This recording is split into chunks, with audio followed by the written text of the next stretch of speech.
my beautiful people, beautiful family. Thanks for joining me today in this part number 28 of this very long journey that we have titled The Journey. And before we continue, I do want to recognize that it has been a while since the last time that I posted on this series. But as you may or may not know, I have been working on the release of my most recent book, The Evidence Atheists Forgot About. I released the English version about 2.5, 3 months ago, and I had been working on the Spanish version of the book. So now the book is available on English and on Spanish. Glory be to God.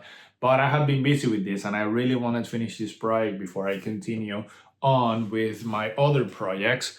As you may also know, I work full-time, and even though I would like to work full-time for Jesus, I have to work full-time for someone else and then try to do full-time for Jesus on the side. So here we are, chapter 28 of this journey that we have titled The Journey, and chapter 28 is titled Idolatry at Sinai.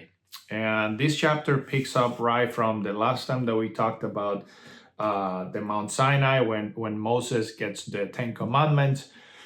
Moses comes with the 10 Commandments, shares the 10 Commandments with the people of Israel, and the people of Israel makes a covenant with God. And they say, we will honor you. We know that you want to make a holy nation out of us. You want us to be a different nation. We accept that charge, and we will honor you from here on out so that your blessings may come through in us. And his promises as well. So Israel makes a covenant, and now Moses goes back to Mount Sinai to talk to God about other things, and the people are left alone. Now, something about us humans is that we are stubborn people, and we are very hesitant to change on a whim. Okay, so you got to think about the fact that the Israelites had been used to visually seeing their deities, or the Egyptian deities, the gods of the Egyptians. And they were used to having this physical presence of what they would consider, their God. And we also got to remember that the Israelites were not alone in this journey. There was a mixed multitude. So when Israel came out of Egypt, there weren't just Israelites. There were Egyptians that came with them because they were scared after all the plagues and everything that God, inflicted upon the great nation of Egypt. So it was a mixed multitude. So we have people here that, yes, they believe in God, they trust God, but they're a bit on the fence on, whether I want to fully honor God, I want to go back to my traditions. And then there's Egyptians that were definitely embedded into having a physical deity. And as we might remember, one of the commandments was, you shall not have other gods before me. And another one of the commandments was around not having idols, or no, idolizing anything, not making a physical representation of God to worship, because that will degrade the way that we humans think about God. So now the Israelites are alone, and we got to remember the scene. There's fire in the mountain, the presence of God is around. So the Israelites starts thinking after quite a few days, hey, I think Moses may have died up there. And now we're alone, we're scared. So, a rumor started going on in the camp that they wanted to create an idol. They wanted to make an idol so they can worship their deity, thinking that, God had abandoned them. We got to remember, they're not used to not having to physically witness their God, and God is invisible to them. They have seen, though, God has not revealed himself to them, but they have seen the cloud of fire. They had seen the sea open in two. They had seen God give them water. They had seen God come down to the Mount Sinai. So they had not seen God physically, but they had plenty of evidence, however, that God was indeed with them and God was blessing them. Regardless, they chose human nature at the end of the day. They chose to revert back on the covenant that they made with God just a few days ago, and they asked Aaron to please help them make an idol. And why Aaron? Well, because when Moses left, Aaron was left in charge of the camp. So Aaron was, Moses, quote unquote, in Moses' absence. So Aaron, at this point, he's faced with a test. So he either has to stand firm and say, no, God promised that he'll be with us and he'll deliver us and we should trust him. We have seen what he has done for us up to now. But this is not what Aaron does, however. He's afraid for his own life as the people got a little bit violent, and it says that some people actually died. When people that tried to stop them, people that wanted to make the idol, they wanted to worship their deities and whatnot. So Aaron, fearful for his life, he conceded and he asked the people to bring gold. He's thinking that he's gonna get a free pass, and the moment that he asks people to bring gold, they'll be like, no, never mind, whatever. But people actually do bring their gold. So they melt everything and they make a golden calf, or an ox, and they start worshiping. And to make matters worse, Aaron says or suggests, let's not just make the idol, let's also make an altar so that we can offer sacrifices to the idol. Of course, not a beautiful scene, a terrible scene of rebellion. Once again, considering they had just seen many wonders by the true living God. So in the mountain, Moses is talking to God, and God now tells Moses, okay, you need to get back down there because the people have forgotten the covenant that they just made with me a few days ago. They are, making an idol, they're worshiping it, and this is not good. And then God tests Moses. So God is, of course, a jealous God. He said so himself in the Ten Commandments. So he is upset that the people of Israel have forgotten so quickly what they have promised just a few days ago.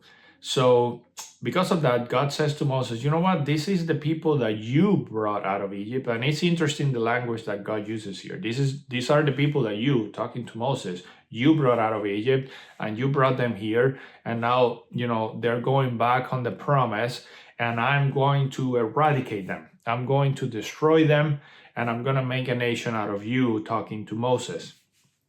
And of course, we know that the key language here was when God uses you. When God says, you brought them out, you brought them here, Moses didn't do anything. Moses did it all through God and for God. So Moses recognizes in his amazing relationship with the living God, recognizes that he's being tested. He perhaps recognizes that this is his chance to prove that he values God's plan and God's, promises more than his own fame or wealth. Of course, this is a test that not many of us humans would, pass with flying colors, just because if God is giving you, God himself is giving you the chance to, hey, let me eliminate X or Y person and I will make you instead rich. It's like God is giving you the green light to say yes, right? So for perhaps many of us, we'll be like, okay, let's do it, God. If you think it's that way, it should be that way, let's do it. That's not what Moses did. Moses is like, no, God, this is not my people. You brought them out. You promised them this. You promised them that. You have done X and Y for them. So please do not eliminate these people, but have mercy on them. And Moses intercedes for the people of Israel, kind of like a type of Jesus. And that's perhaps a discussion for another time, but that's what Jesus does for us, right? He intercedes to God the Father on behalf of us. This is what Moses is doing for the people of Israel. So Moses comes down out of the mountain. He sees everything that's going on in the camp. He gets so upset himself that he throws the tables of stones into the ground and breaks the Ten Commandments, kind of like a symbol that the covenant between them and God is now broken. And and this is so interesting in the language that Ellen White uses. He then throws the calf, the golden calf, into the fire, melts it, and then throws the water throws the melted gold, into a local stream, and then made the people who were worshiping it drink from that water, meaning your God is completely useless.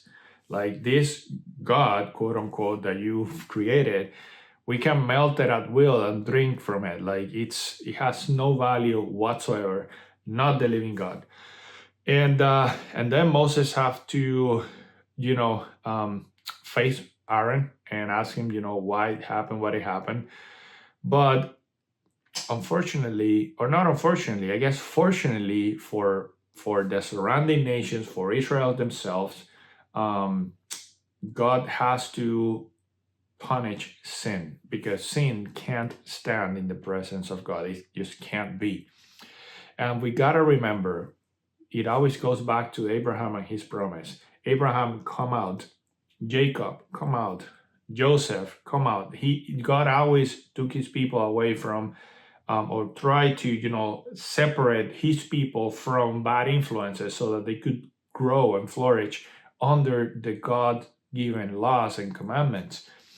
So God now, sin, the sin is the transgression of the law. They transgress God's law. And now the payments of sin, or the wages of sin, is death, as is recorded in the Bible.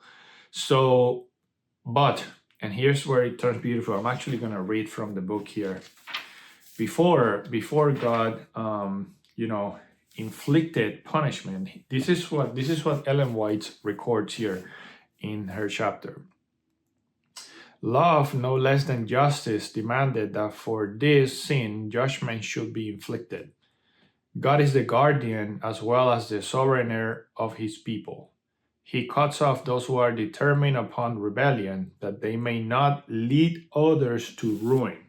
So God's punishment is not just an act of judgment, it's an act of mercy, because we see this all over the Old Testament, and we're going to see this as we move on forward with this series. God has to protect the innocence, the spiritual innocence of his people, okay? And by this, I mean, he's trying to cut off nations that are mingling with them and are influencing them into following pagan practices.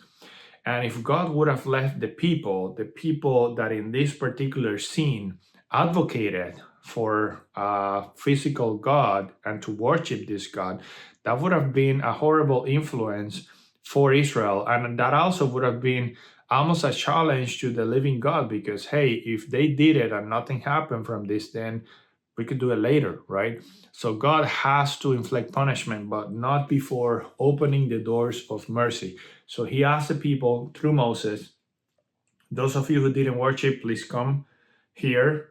And there were actually the tribe of Levi none of them actually were involved in this calf adoration. So, it says a lot about the tribe of Levi and why the tribe of Levi were charged with what they were charged as, as a tribe in Israel, the ministry of the sanctuary.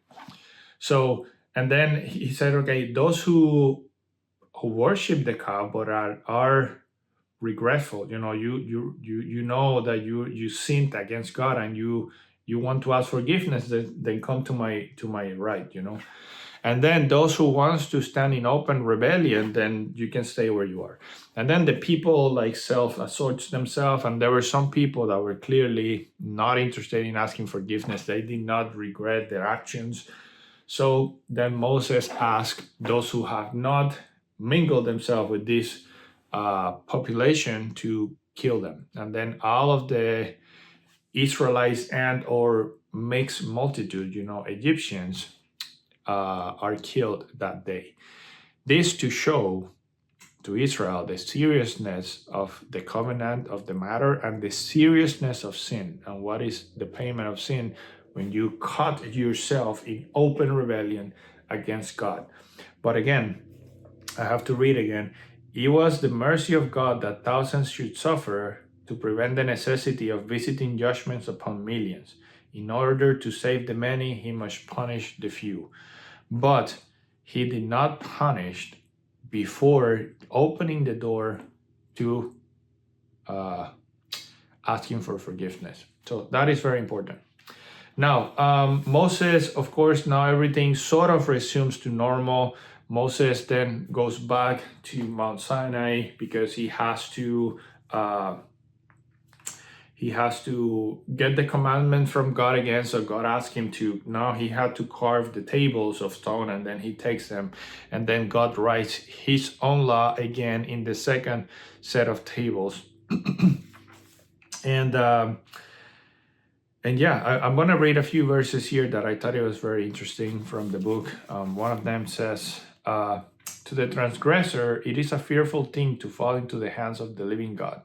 But Moses stood alone in the presence of the Eternal One, and he was not afraid, for his soul was in harmony with the will of his Maker.